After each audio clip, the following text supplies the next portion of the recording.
kita objective thinking ya. Saya bilang objective thinking di sini. Jaksa JPU kalau nggak salah sudah menyampaikan kepada hakim bahwa saudara Hotman tidak bisa menghadiri sidang, ya, tidak bisa menghadiri sidang berhubung karena berada di Singapura karena sakit. Maka saya katakan kita positive thinking dan fakta memang dia di Singapura memang sakit.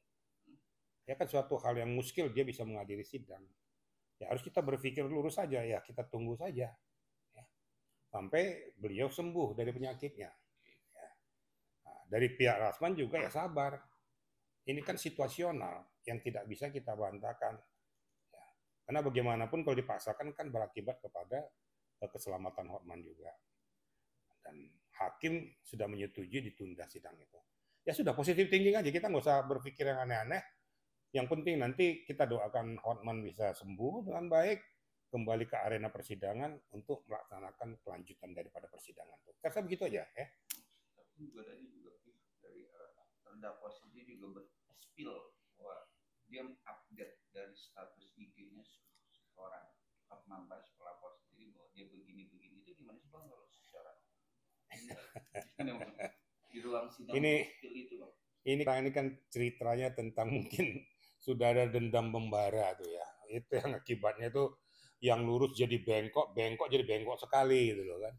Padahal kita sebagai umat ya, insan hamba Tuhan itu apakah tidak ada lagi faktor pemaaf gitu ya. Hal-hal yang harus bisa kita selesaikan kenapa harus kita peruncing. Jangan kita kedepankan kebencian hati. Ingat loh, dikala kita benci dengan seseorang, sebenarnya itu suatu sumber penyakit bagi kita.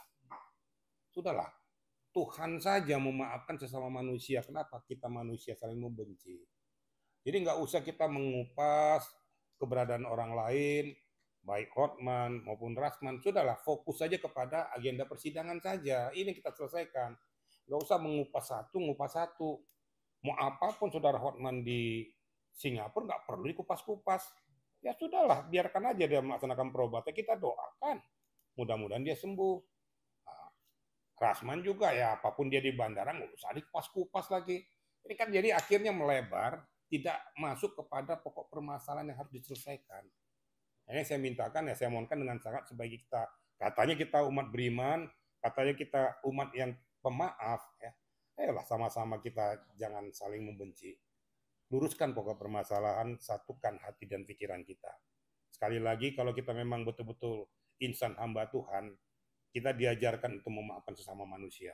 Ya. Sedangkan Tuhan aja memaafkan kita. Bagaimana Tuhan memaafkan kita kalau kita sendiri tidak pernah memaafkan orang? Itu aja kesimpulannya. Ya. Bang, kalau analisa di peradilan itu SOP kalau nanti seandainya dugaan dia tidak datang itu gimana sih Bang prosesnya? Apakah BAP awal itu dipakai apa enggak sih Bang? Kalau pertanyaan itu. Ya nanti kan tentunya kan nanti hak prerogatif daripada hakim untuk menganalisa, menilai pokok permasalahannya.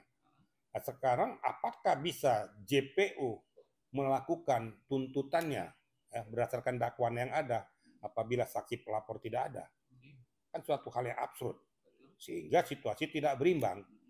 Uji pembuktian tidak akan berimbang, tidak akan berbalas. Kan gitu. Ya, tentunya silakan menilai saja. Mungkin situasi persidangan itu akan, kalau saya boleh katakan, kalau tidak dihadiri oleh saksi pelapor, cacat hukum.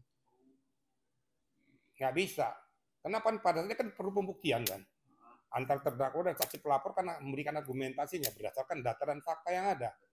Lah kalau seandainya saksi pelapor aja nggak ada, yang mau diuji argumentasi mana? Hasil BAP. Nah, ya BAP kan dipertanyakan nanti. Nanti BAP pertanyakan sesuai dengan ini nggak apa yang kau sampaikan dalam BAP. Ternyata yang bersangkutan nggak ada, nggak bisa menguatkan, membenarkan apa yang dia sampaikan dalam BAP itu. Nah, tentu kembali lagi bahwa itu kita serahkan kepada hak prerogatif hakim yang akan memutuskan. Kira-kira gitu. Karena kita di dalam agenda persidangan jangan kita berandai-andai ya. Pemegang palu tertinggi pada saat itu adalah hakim.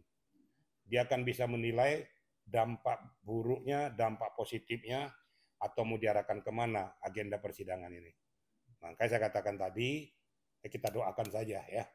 Mudah-mudahan saudara Hotman segera sembuh dari penyakitnya, kembali ke Indonesia, sehingga bisa masuk dalam agenda persidangan, sehingga tuntas pokok permasalahannya. Apapun nanti keputusannya, itu adalah merupakan keputusan yang terbaik dari seorang hakim.